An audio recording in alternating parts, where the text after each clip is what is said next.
Hello YouTube, Infinite Magicraid community, Gandalf here. We are going to depth about Mavilla today. We'll first cover all of her kit, skills, explain how she works, then we'll cover her PvE potential, and finally comment on her PvP capabilities.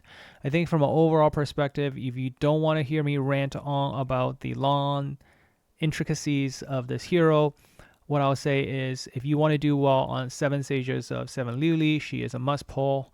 So get your miracle runes ready and get at least one copy of her before her banner is up.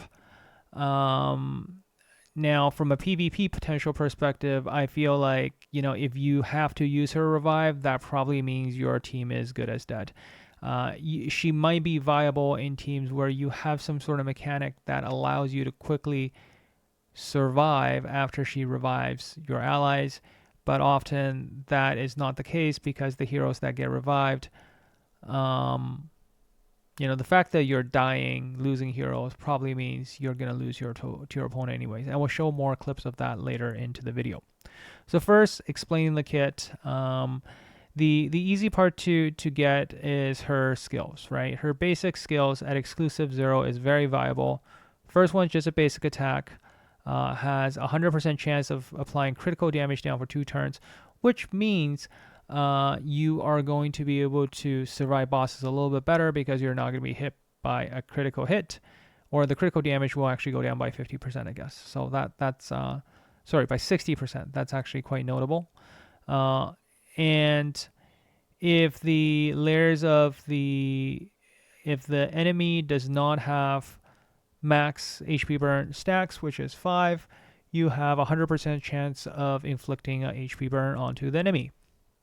Great. And she, with her hard exclusive, she's going to be pursuing all the time, so she's going to be applying HP burn a lot, and that also means it'd be faster for her to trigger her passive to give your entire team a HP burn damage boost. With her second skill, you get Protect Allies, HP up. It goes on 3-turn cooldown and the last 3 of her turns, so you will always have Protect Ally on your entire team. At hard exclusives, first you're reducing the damage taken, so you easily can have it on everybody, so you have 32% damage reduction for her, so she takes less damage herself. The damage borne is reduced by 20%, and the reduced part will be stored, so the stored damage will be converted to shield value. So this is really helpful. She gets really tanky. Her passive makes her have more shields and HP, increase the shield value. And when she converted to shield, more of that save damage will be converted. It'll help her kind of balance out and be able to actually keep up with all the damage your entire team is taking. Now, Exclusive 2 allows you to have the ability to revive all allies at the beginning of any of your hero's turn, and that is the whole PvP potential about it. I did some testing around it, and I feel like, nope, if you're going to die, you're still going to die. That's just the reality of things. Maybe when things are really, really close, but for the most part, if you're going to die, yeah, you're not making it. And then finally, Energized. At exclusive 3, this is the part where you get pursuit attacks, and you also reduce the cooldown of all her turns by 1. I feel like this is a little bit of overkill. It's already on 3-turn cooldown. If you have a team that is very much HP burn focused, I guess it's easy to stack because all of your entire team will have protected allies. When they finish a turn, Mavilla will basically always do a pursuit attack and deals 10% of her HP as HP burn. So it's almost like she will need to have some mastery herself. And I guess, all of this healing will, be converted to mastery, but it's sort of like you kind of have to build her with HP and mastery and healing, which is a lot, right? And, her damage is going to be HP burning, but she's not really there to do a lot of HP burn damage unless you build her that way. I mean, each of the hit is what, 10%, 14% of her max HP.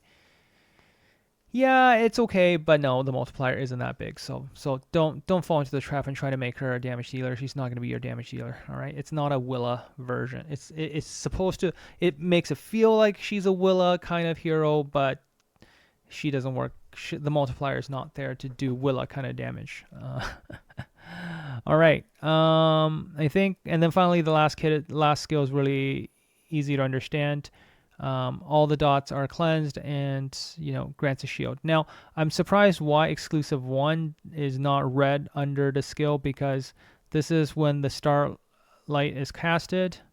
This is, this should be shown. All right. So hopefully they fix that, because normally if it impacts the skill, they should have exclusive 1 written over here. I'll make sure the devs know that, and it's a small thing. They will fix it very quickly. All right.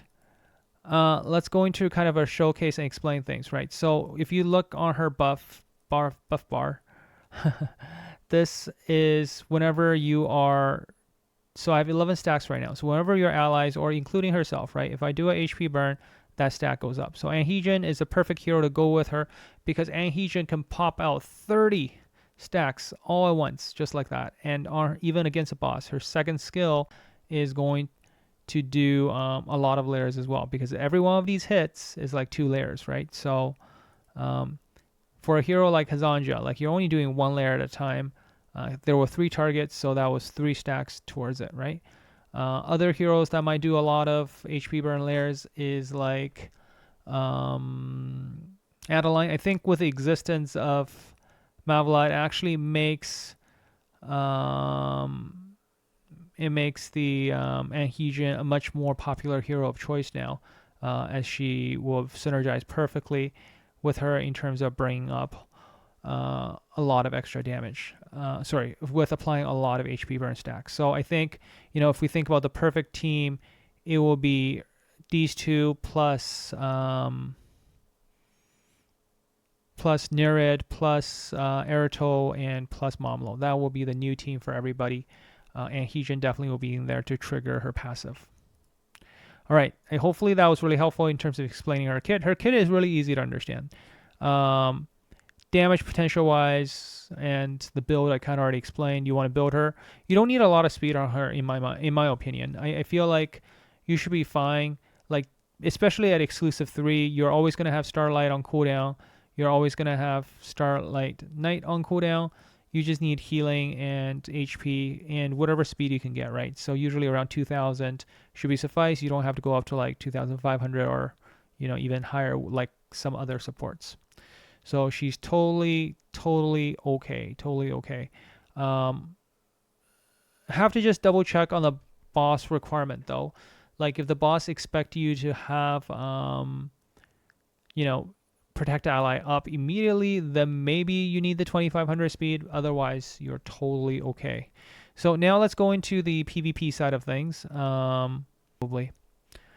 All right. Let's kind of showcase in a PvP situation now. Well, we'll show 2 scenarios, right? The first one is where, we take it out and we put in Mavilla. Where is she?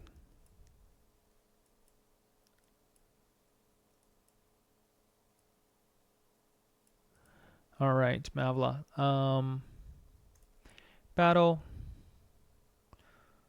Edit attribute. So let's just quickly sync up all the data with everybody again. Enemy, sync data, sync data, sync data, sync data, sync data. No data on her. We're going to give her, really favorable stats. We're going to give her 1.2 million HP. Okay, that's a lot. We're going to give her the 2K speed. Going to make sure she has enough defense. Just say 50,000 and healing effect. You'll be very happy if you can hit stats like this. Most likely you won't, but let's give her the best chance to show what kind of power she brings to the team. Manage to get through on the first hit, right? Like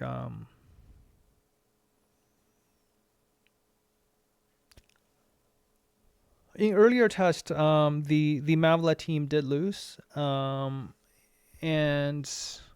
what ended up happening was, yeah, the revives did happen, but in the grand scheme of things, it wasn't enough to make a difference.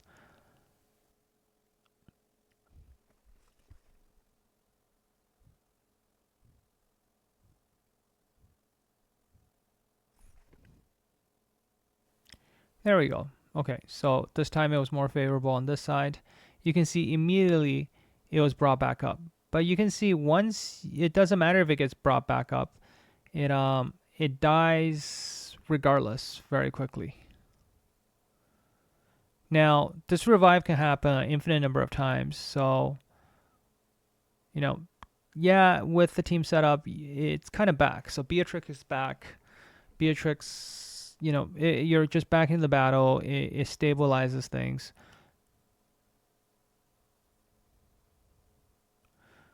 But once you're still missing out. Like if you're low, right? So, you know, this type of things happen.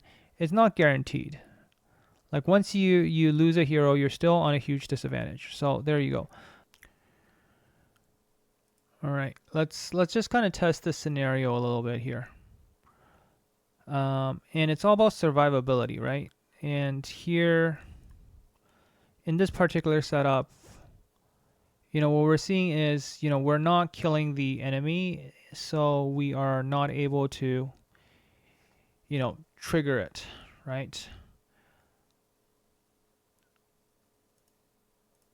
But what ends up happening is if the enemy, we put in Mavilla instead, right? Would the team just collapse without it is the key question I have. Because she doesn't trigger it. You see the big difference there? You saw the difference, right? Like without Lydia, the team kind of just collapse. Like the damage reduction has to be there. Let's go review her echo and see how the echo will potentially change things up a little bit. So she is going to get more HP, is going to increase the shield effect, and their direct damage and dot damage taken will be reduced by 21%. Now, if the owner has HP burn take, there is also a 100% fixed chance to remove a random debuff from them. Wow. The damage reduction definitely is nice, but I think the thing in PvP here we're looking for is on turn 1.